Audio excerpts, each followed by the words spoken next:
Municipal ఎన్నికల ప్రచారంలో భాగంగా నాగర్ కర్నూలు మున్సిపాలిటీ పరిధిలోని 2వ, 12వ, 13వ వార్డులతో పాటుగా వివిధ వార్డులు పర్యటిస్తూ బీఆర్ఎస్ పార్టీ ప్రతిపాదించిన అభ్యర్థుల తరపున ఇంటింటి ప్రచారం చేసిన మాజీ ఎమ్మెల్యే మరి జనార్దన్ రెడ్డికి ఆయా కాలనీల ప్రజలు విశేష స్పందన లభించిందని ఆయన అన్నారు.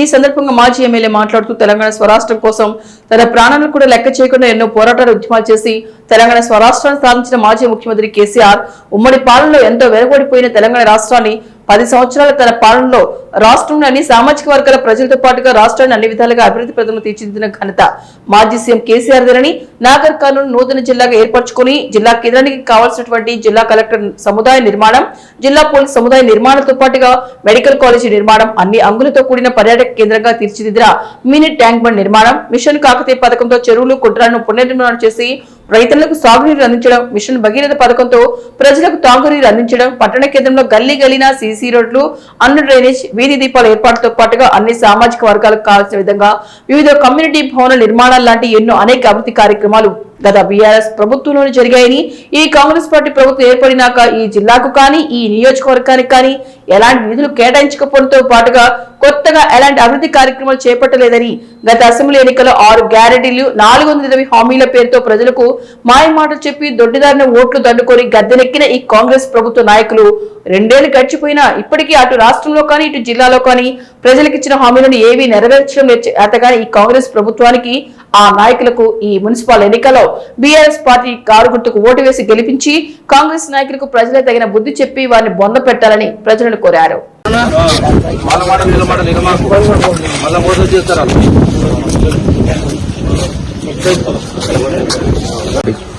రెండేళ్ళు అయి చూసినావు కదా ఎంత చక్కగా ఉంది వాళ్ళ పాలన. ఏమా మళ్ళా కేసీఆర్ సార్ వస్తే ఇవన్నీ అయితే నా మాటను ఇల్లు కూడా కాదు ఇచ్చిన గ్యారంటీ కార్డు ప్రకారం 62,500 రావాలి ఇప్పటివరకు. ఈ రోజు కూడా కాంగ్రెస్ రాలేదు. నువ్వు మళ్ళీ ఇచ్చినావు అనుకో రావు. మళ్ళా కేసీఆర్ సారు కారు గుర్తు గెలిస్తేనే ఇవన్నీ అవుతాయి. ఏమంటారా కాదు అది కారు గుర్తు ఓటే ఈసారి అప్పుడు వాళ్ళకి బుద్ధి వస్తుంది. ఏమంటారా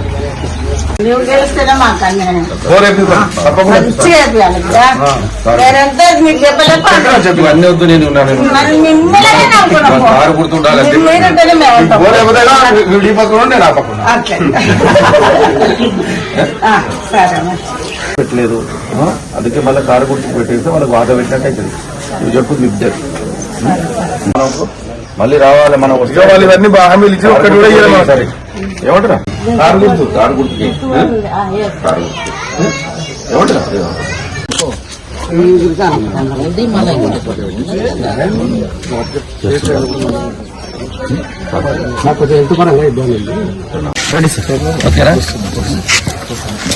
ఇవాళ నాగర్ కర్నూలు జిల్లా కేంద్రంలో మున్సిపల్ ఎన్నికల్లో భాగంగా ఇంటింటి ప్రచార కార్యక్రమాన్ని ప్రారంభించడం ప్రజల్లో ఒక చైతన్యం వచ్చింది.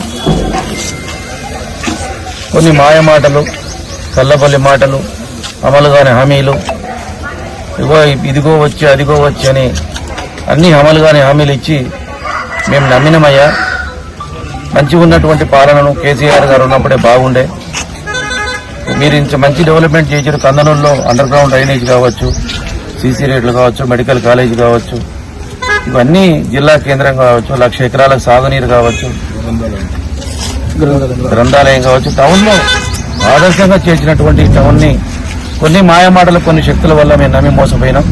తప్పకుండా ఈసారి మున్సిపల్ ఎన్నిక కాదు, ఏ ఎన్నిక వచ్చినా గుర్తు మీద వచ్చినటువంటి ఏ ఎన్నికైనా సరే కారు గుర్తు మీద ఓటేసి గెలిపిస్తామని చెప్పి మేము మాకు 2 సంవత్సరాలు అర్థమైపోయింది. మీరు చెప్పాల్సిన అవసరం లేదు, మీరు అడగాల్సిన అవసరం లేదు. మాకు మీరు చెప్పాల్సిన అవసరం లేదు, మీరు అడగాల్సిన అవసరం లేదు. కాంగ్రెస్ పార్టీకి ఓటేసి ఇప్పుడే కష్టాలు పడుతున్నాం, మళ్ళా ఓటేసి మళ్ళా కష్టాలు ఎందుకు పడతాం? ఒకసారి మోసపోయినాం, మళ్ళీ రెండోసారి మోసపోతే మమ్మల్ని ఎవరు కాపాడలేరు అనే ఉద్దేశంగా ప్రజల నుంచి మంచి స్పందన వస్తుంది. తప్పకుండా ఈ మున్సిపల్ ఎన్నికల్లో బీఆర్ఎస్ పార్టీ గులాబీ జెండా ఎగరేసి తప్పకుండా టౌన్లో ఇంకా మిగిలిపోయినటువంటి పనులను తప్పకుండా వీటన్నింటి పూర్తి చేయడానికి ప్రయత్నం చేస్తాం. ప్రజల్లో ఏదేమైనా సరే నేను కోరేది, నాగర్ కర్నూలు పట్టణంలో ఉన్నటువంటి ప్రతి ఒక్క పౌరుడిని కోరేది, యువతను కోరేది ఒకటే, ఎవరు ఉన్నప్పుడు బాగుందో, ఎవరు వస్తే బాగుపడుతుందో ఆలోచన చేసి ఓటేయండి. మా బావ చెప్పిండనో, మా అన్న చెప్పిండనో, మా తమ్ముడు చెప్పిండనో, మా బంధువులు చెప్పిరని ఓటు కాదు. ఎవరి ప్రభుత్వం ఉన్నప్పుడు మంచి జరిగిందో ఆలోచన చేసి ఓటేయండి. ఓట్లు వచ్చినప్పుడు చాలా మంది వస్తారు, మన ఇంటికి వస్తారు. ఇక మా బావ వచ్చిండు, మా అన్న వచ్చిండు, మా కులవాడు చెప్పిండు, మా ఇంటోడు చెప్పిండు, మా ఇంటి పక్కోడు చెప్పిండు అని ఓటేస్తే కాదు. ఎవరికి ఓటేస్తే న్యాయం జరుగుతుంది? ఈ కన్ననూలు గాని, ఈ రాష్ట్రం గాని ఎవరి ఆయంలో అభివృద్ధి జరిగిందో ప్రజలు ఒకసారి ఆలోచన చేయండి. ఆవేశాలకు, మనోబాధలకు, భావోద్వేగాలకు, కులం పేరు మీద, మతం పేరు మీద ఓట్లేసుకొని చేస్తే అభివృద్ధి శూన్యమైతుంది. ఈ రోజు రాష్ట్రంలో ఇలా అన్ని రంగాలు, ఈ రంగం ఆ రంగం కాదు, రియల్ ఎస్టేట్ రంగం కావచ్చు, వ్యవసాయ రంగం కావచ్చు, పారిశ్రామిక రంగం కావచ్చు, ఫార్మా రంగం కావచ్చు, అన్ని రంగాలు కుదేలు పడిపోయినాయి. ఇలా యువత ఉద్యోగాలు లేకుండా ఇలా వచ్చిన కంపెనీలు అన్ని ఒక రిటర్న్ పోతున్నామంటే ఎవరు పుణ్యం? కాంగ్రెస్ పార్టీ రావడం వల్ల సంవత్సరానికి ఒకసారి దావో సరిపోయి ఏది ఓటర్ల వాళ్ళను సూట్లు వేయించి, 5 స్టార్ ఓటర్ల వాళ్ళను సూట్లు వేయించి, ఇగో మేము ఇన్ని వేల కోట్లు, అన్ని వేల కోట్లు, ఇప్పటికి ₹1 కోటి కాదు కదా, ₹1,00,000 ఒక ఏళ్ళ పెట్టుబడి రాలేదు, 2.5 సంవత్సరాలు అయింది. మరి ఎవరిని మోసం చేయాలి? ఇలా జరుగుతున్నటువంటి ఎన్నికలు పట్టణ ప్రాంతంలో, మేధావులు ఉన్నటువంటి ప్రాంతంలో ఎన్నికలు జరుగుతున్నాయి. మన గ్రామీణ ప్రాంతంలో ఎన్నికలు జరిగితే సర్పంచ్ ఎన్నికలకు 40%, 50% ఓట్లేసి ప్రజలు, రైతులు మళ్లీ టీఆర్ఎస్ పార్టీ వైపు వచ్చారు. ఇలా నేను మేధావులను, ఉద్యోగస్తులను, వ్యాపారస్తులను, యువతను నేను కోరేది ఒకటే, మీరు ఆలోచన చేయండి. మీరు ఆలోచన చేసి ఈ రోజు మళ్లీ కారు గుర్తు బీఆర్ఎస్ పార్టీని గెలిపిస్తేనే కాంగ్రెస్ పార్టీ దిగొస్తుంది.